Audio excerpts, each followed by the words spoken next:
శత్రువు మిత్రుడు అవుతారు. ఇప్పుడు అమెరికా మనకు మిత్రుడు కానీ శత్రుత్వం వహిస్తోంది. చైనా మనకు శత్రువు కానీ ఇప్పుడు మిత్రత్వం వహిస్తోంది. జియో పొలిటికల్ సిస్టమ్ మారిపోయింది.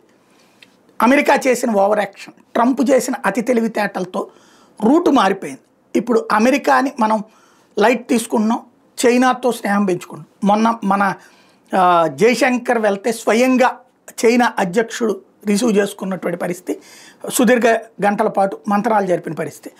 ఇప్పుడు చైనా ఫారిన్ మినిస్టర్ వాంగ్ యీ భారతదేశానికి వస్తున్నారు. నరేంద్ర మోడీతో భేటీ కాబోతున్నారు, ప్రత్యేకించి రేపే.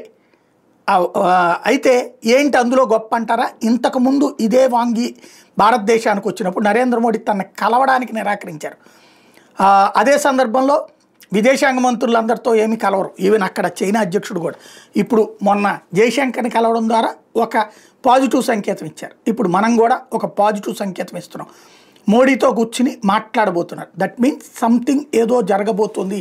ఏదైతే రేపు షాంఘై కోఆపరేటివ్ మీటింగ్ టైంకి, అంటే ఇంకొకటి అదేది అమెరికా వాడికి కటింగ్కి సమాధానం చెప్పడం కూడా అవ్వచ్చు.